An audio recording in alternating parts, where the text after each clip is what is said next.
really wish you'd take some dancing lessons. I really do. Welcome to Art Takes. And sitting over on the control board is John today. And see, it's a magic. Art said it's going to have to be a magical day if I'm going to let you sit on that side, and I got the shirt for it. And here is Art with his famous saying. You can't fix stupid, but ignorance is a lifestyle choice. Now, on top of that, I want to add that you'll notice John and I are in opposite positions today. You know why? Because this way John can look stupid when the machine messes up and not me. And the real thing is, too, we used to have Stu here, but Stewie, he got so upset with the machine not working, he went out and got a job. Well, he will be back, I'm afraid. Oh, he'll be back. Okay. My understanding was it was strictly for today, but we'll see what happens. I mean, after you get to a certain point, you'll do anything to get out of the house. But bump. Yeah, that's true. That's true. Anyway, did you have any, so anyway, Wait a minute. Remember you're online, yeah. Okay. I just wanted to recall what we were talking about yesterday in your vehicle, where you couldn't reset the clock because your tire pressure gauge shows the tire pressure is low. So because of that, the computer in the vehicle locked up, and you can't do anything. To me, this is beyond stupid, beyond incompetent, and beyond ignorant, but it doesn't surprise me a bit. And the whole kick on it really is that the computer, see, in the truck I'm driving, the pressure in the front tires is like 45 and 70 in the back. And of course, when they put it together, each time you rotate the tires, you have to go through a 10-minute procedure in order to let the car know that the tires are in different positions now. It's none of the car's business where my tires are. It's got 4 tires and just live with it. Yeah. Yeah. So now when I'm done talking, then you go over to me. Yeah, Gee, yeah. Thanks a lot, John. That was really nice of you. Well, let's see if I can get back to me. Well, it's still working. All right, before we bore our 3 listeners totally to death, why don't we start out with the Darwin Award? Oh, sure. And then I've got some interesting things, and every so often here are finally discovered a chicken's first name. Oh, yeah? Yep, Choker chicken. Oh, jeez. Jeez, I wonder if we're going to get away with that.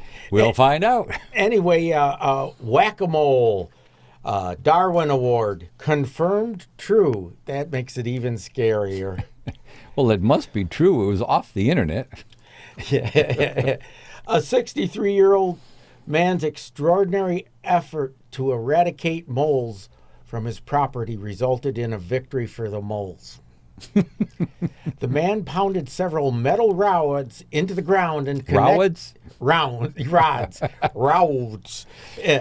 the ground and connected them not to household current, which would have been bad enough, but to high voltage power line, intending to render the subterranean realm uninhabitable. Incidentally, the maneuver electrified the very ground on which he stood. He was found dead sometime later at his holiday property on the Baltic Sea. So he had some money.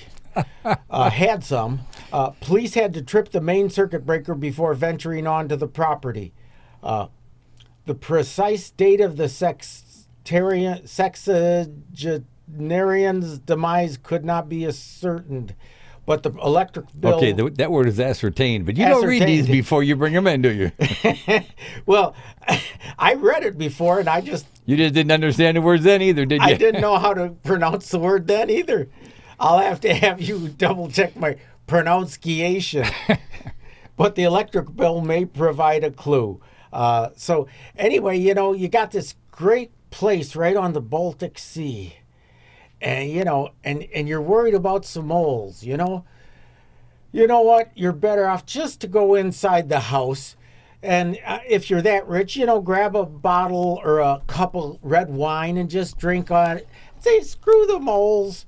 I feel great where I'm at, or Back in the old days, believe it or not, people used to take a hose from their tailpipe, stick it in one of the holes for the moles. yeah. Say that twice. And they would start the car. The problem is that nowadays, the vehicles put out such a clean emission that it won't kill anything anymore. It might make them very sick, but then who knows? They might get mad at you and don't go to sleep there. Go somewhere else 50, 60 miles away. Yeah, it's crazy, that, but then it still produces enough carbon monoxide to kill a person when they do it in their garage. So I guess the creatures can handle more. Well, I'm not even sure that it necessarily. I mean, I'm not going to try out to find out, But That'd be no, a dark I've had one. several people. Yeah, it would. Several people have let me know that. I found 3 squirrels, or I found a possum, and I put them by the tailpipe of the car, and 6 hours later they're still rolling around, squealing for mom because they're hungry. So people don't realize, but either Volvo or Saab back in the middle 70s actually had an advertisement because they discovered that the cars that they sold in California, there was the terrible air pollution, smog problems they had then. The cars they were selling, the air going into the carburetor was dirtier than the air coming out the exhaust pipe. Boy. I guess California should have just mandated that everybody dry a Saab and leave the engine run all 24 hours to straighten it out. Well, this is another thing that gets me, is that I keep trying to figure a way for when people watch or listen to this show to make them stop and think sometimes. I'll give you another good example. In San Francisco, BART, the Bay Area Rapid Transit, when they built it, they discovered, or when they were proposing to build it, they figured out that it would have been cheaper to buy every resident of San Francisco a compact car and give it to them for free than it would cost to build the Bay Area Rapid Transit and keep it up. It'd be cheaper to buy a car for everybody. So where is the adult, intelligent forethought and planning that we supposedly elect these people for? Well, that's a good thought, and hold that right there. I propose that they don't do any forethought or planning except when it counts towards bribes. I mean, campaign contributions. Gratuities. And fancy meals out, and vacations. How about trips to Fiji to study how the traffic patterns are in Boston? Yes, and I'm sure they have a lot of travels to, especially California. They got some extinct volcanoes, and they can travel there to Hawaii, to study the active volcano. I suppose in a strange way that almost makes sense. What's wrong? Is your medication wearing off? Anyway, I was looking through a few of these things earlier today, unlike you. Let's see. In Opelika, Alabama, a man sentenced to federal prison in a $2 million scam pleaded guilty Tuesday to an additional charge in state court. Kyle Sandler, no relationship to Adam, apologized to the tone of Opelika, where he has admitted cheating dozens with promises of riches from high-tech businesses. Once again, it's stop and think. Somebody says, hey, send me $20, I'll make you rich. Think about it. How are they going to do that? It's why do some people constantly get burned trying to make a buck and they never learn their lesson? And they don't. Here's one that kind of tickled me. Tucson, Arizona. A border activist charged with helping a pair of migrants with water, food, and lodging is set to go on trial in U.S. court Wednesday. Scott Daniel Warren has argued his spiritual values compel him to help all people in distress. Well, that's pretty nice, but I'm waiting to see if this, like the Twinkie defense, if they actually buy this nonsense, Well, the next time I get a speeding ticket, I'm going to say, well, I felt the psychological need to ignore the speed limit because, well, after all, I ate a Twinkie. My personal values say that I don't need to do the speed limit. How stupid are you? Doggone it. Oh, well, I'm pretty stupid, I didn't but mean you, John. ignorance is a lifestyle choice. Ain't it just? Ain't it just? But anyway, if that guy has those good of morals, I think what we should do is if they convict him, don't send him to jail. Let's send him to Detroit City.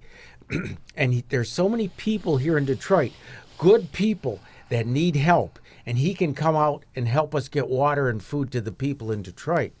Because I'll bet he drives a car. He owes some allegiance to Detroit. And I'll bet you, real money, that anybody from Tucson, Arizona ain't not going to like the weather in Detroit.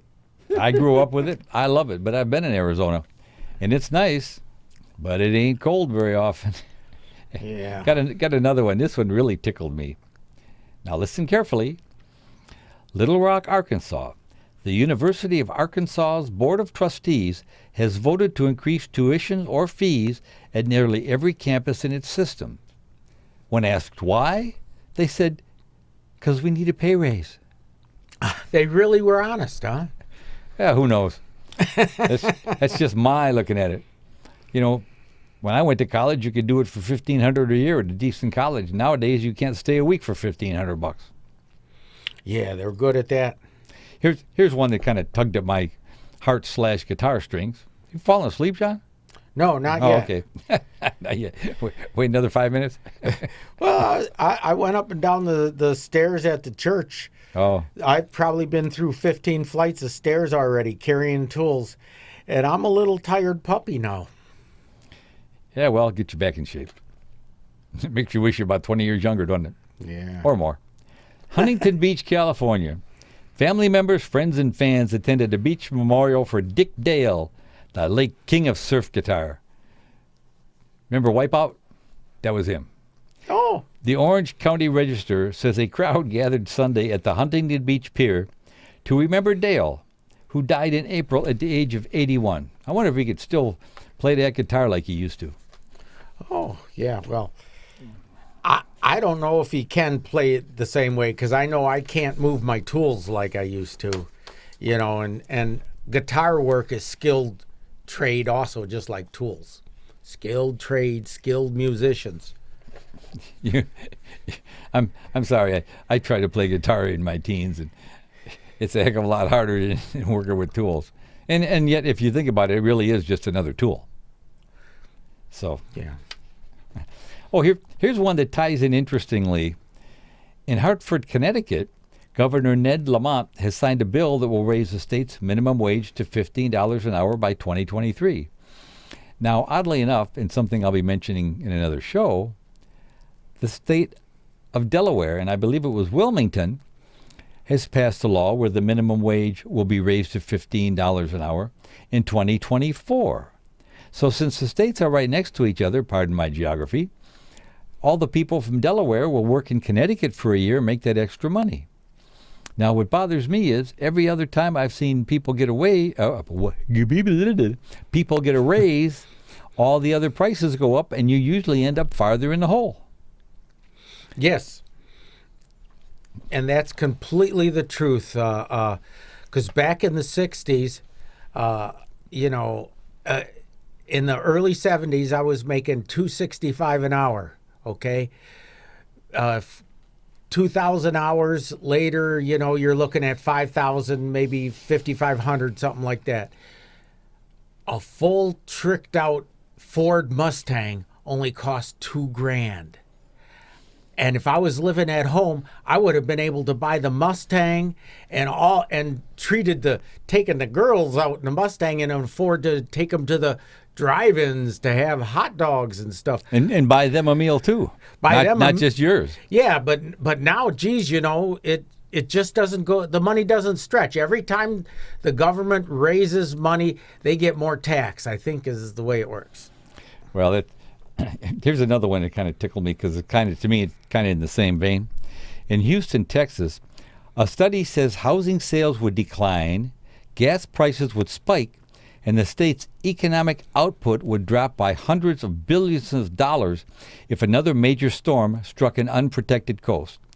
Well, A, that sounds like common sense to me. If a storm hits our coast, it's going to cost them money. And B, why is the state funding a study that tells you something you already know? And yet they do that all the time. That's where I need to be involved in these studies, because I can tell them what they already know, and I'll do it for less. I'll charge them less. It's like Planned Parenthood, you know. See, Planned Parenthood's got it good on both sides. I'm just talking the business side now, because they get $50 million from, or they're giving $50 million in campaign contributions to senators and congressmen. Now, what I didn't look up, because I'm kind of slow, is how much the government is giving Planned Parenthood. And I was thinking, maybe you guys got more brains than me. Maybe we could set up a scam where we work with the congressman and we tell them, look, we'll give you half of whatever you donate to us. And then with the extra money, we could have a party. It's probably the setup they got now. But the whole thing is, you go and offer to do it cheaper, or like I did, I propose that you just tell me what you want to believe, and I'll fund, or I won't fund it, but you fund it, but I'll do the study and I'll prove whatever it is you want to prove, and then you can pay me. Yeah. You know, that way nobody's unhappy. Everybody's getting what they want. I got money in my pocket. Maybe I could buy 2 Twinkies instead of 1.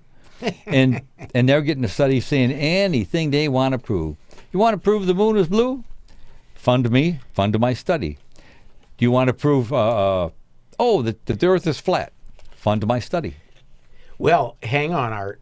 As far as I'm saying is we need to, we could have a unifying title like Democrats and Republicans agreeing to work together. That could be the title. And, you know, if they give Nobody will believe it. If they gave us $10 million, we'd just give $5 million in campaign contributions, and we'd have the other $5 million, and we'd have parties. Yeah, because they're talking tax dollars, not money out of their pocket. Yeah. And that way we'd get a little bit more back. I think we should call it something more like, we'll find whatever you want to find. Tell us what you want. Give me money and I'll make you happy. I don't know. Well, give me money and make me happy they might think it's something else. What? I haven't the clue. I'm 65. Well, anyway, my whole thing is, you want to fund a study? Fund my study. Tell me what, and we'll do it the smart way. You know, science collects all these facts, and then they come up with theories and theorems and ideas and thoughts and proposals, and then finally they come in at the end it goes, therefore. Well, why don't you start with the part past therefore and work your way back and do what they do anyway, and that is ignore anything that doesn't agree with you, and then everybody's happy, and I've saved all that time. And hang on, I saw in the newspaper the other day. Yeah, I read a newspaper. There was an article from Audio newspaper? 89. Yeah. Well, if it would have been an audio newspaper, I would have known the word was pronounced ascertained. Okay. So I was actually reading, but you know, there was an article from 1989 that said by the year 2000, if we don't do something, global warming will have flooded the coast, and the earth would be unlivable. Is this the same one that promised us flying cars by the 80s? Probably, but you know, by the year 2000, we're already at 2019, and if they can't, you know, they're already doing what Art said. They're just telling them what they want to hear. And help us out. We'll create a petition and try and get the federal government to hire us, because after all, Art's kind of smart and I'm kind of questionable, but you want to hire both people, right? Well, I'm a little bit afraid that if we try to use you, it'll skew the study. Oh, there it goes. It's back to you. And oddly enough, while we were talking, part of my brain was going over some of this again. Again, let's just talk about how well run our government entities are. Take these two things, and these two things are like the other. Stupid. Richmond, Kentucky. The destruction of chemical weapons stored in the state since the 1940s, that's 19, not 20, 1940, is set to begin next month. Now, you're thinking about that. 40 from 219, blah, blah. Wow, that's a long time. That's lots of numbers. Omaha, Nebraska. Just as summer is finally coming into view, the Durham Museum is searching for the official tree for its annual Christmas celebration. Wow. So if they're still looking for a tree from last year, and these people have got stuff stored since 1940, it gives you an idea about the efficiency of what we're talking about. Yeah, really. Funding studies that have already been done.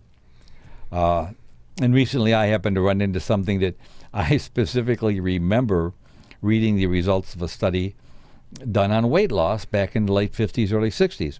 I recently read another report, and I knew it was different because they studied a different group of people, but they used the same parameters, and they got the same output. So obviously somebody wasted money somewhere. Because if you think the human being changes that much in 50 or 60 years, you're wrong. We're the same animals with no hair on them that we've always been. Well, I lost a lot of hair in the last 50 years, so I think you're wrong on that one. But, the President Trump is made a deal for Saudi Arabia to assemble smart bombs for us.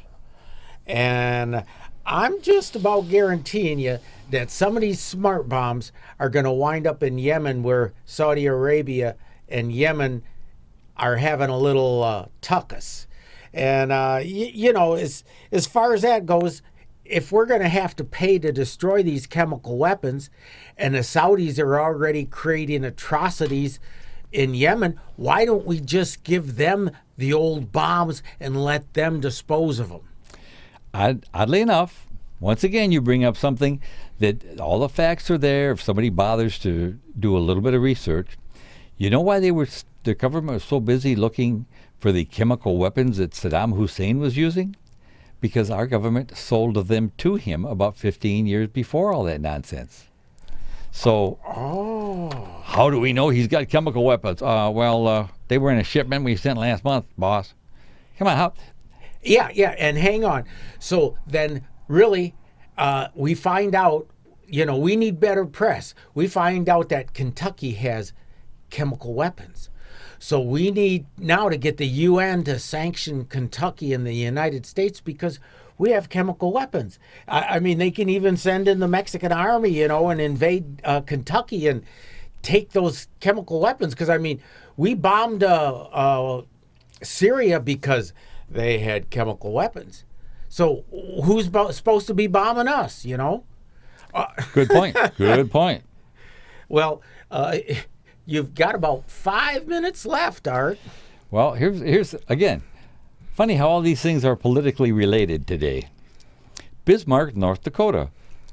Governor Doug Burgum's office says nearly 70 people applied to serve on a panel seen as key to implementing voter-approved government ethics reform. They could only find 70 people. I bet they won't have much trouble finding government ethics reform or the necessity for it. Like Spike Lee said at the end of that one movie, wake up. You're going to get the government you deserve if you keep letting things slide. And look at some of the people we've got. I don't care if you're a Republican or a Democrat or what do they call it, a Green Party or a Tea Party or whatever you are. Libertarian, yeah. Yeah, ABC, WXYZ. They've all done some good things. They've all done some bad things. Problem is, usually they all look like a bunch of freaking idiots. If you're going to vote for a freaking idiot, I'm the man. And Vote for me. I'll start a new party. It'll be called the Non-Alcoholic Beer Party. I won't vote for that. Because other people can drink beer, but see, I run on the platform. I only got 10 brain cells left, and any alcohol, and I'm going to act goofier than I already am. Okay, John, don't flatter yourself. More like 8. So I got the non-alcoholic beer stuff. 0.5%. You'd have to drink 10 of them to get the same amount of alcohol as in one regular beer. If you wonder about John, I'll have you know I came on unexpectedly one day, and he was having a discussion with the chicken, and he actually thought the chicken was discussing things with him, right? Yeah, the chicken was. But now we got that one guy, Pete. I don't know how to pronounce his name. Yeah, thank you. Well, you say it fast; it doesn't matter if it's right or not. So Pete actually posed drinking out of a brown paper bag to get people to vote for him. So I think we're ready for the non-alcoholic beer party, because after all, we're going to be nicer on the liver than Pete, whatever, bad last name that I'm not going to, I'll murder if I say it. Butcher pig? Butcher pig? Hey, come back to me for a second, Jay. Yeah. Salt Lake City, Utah, becoming one of the 10 approved medical marijuana growers in the state's new program won't be cheap. The Salt Lake Tribune reports Utah plans to charge a $10,000 application fee and a $100,000 annual licensing fee for those chosen to sell marijuana legally. Having spent some time in Utah and his neighboring state, Idaho, I can see that the only people that are going to be able to afford this is the ones that have already been selling marijuana illegally. It's an open secret up there that there are a lot of plane crashes in that area. The reason is smugglers will load a plane with as much illegal drugs as it can carry.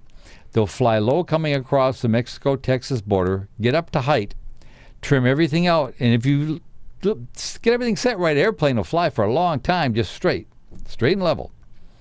They then parachute out, and they contact somebody, let them know the plane's on the way.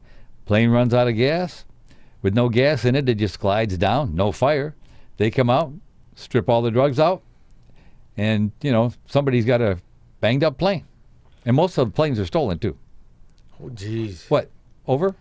No, but I'm saying, geez, I'll steal a plane for him, and I'll deliver it and just drop it off. But first, I'll become Jussie Smollett's boyfriend, so I'll get special treatment. Oh, no, he's not getting special treatment anymore. No, they're on his case now. Anyway, you've wasted another perfectly good half an hour listening to us, and please write on our Facebook page that you miss Stewie so that he'll know he's... We don't have... Oh, my gosh, I forgot. We do. There is on Facebook, there is a Facebook page, Art Takes. All one word. Because Art space Take is an electrician in Tennessee, and I don't want to make him mad. He seems like a nice guy. Yeah, so it's 2 T's in the middle. Okay, well, here comes the credits. Ta-da!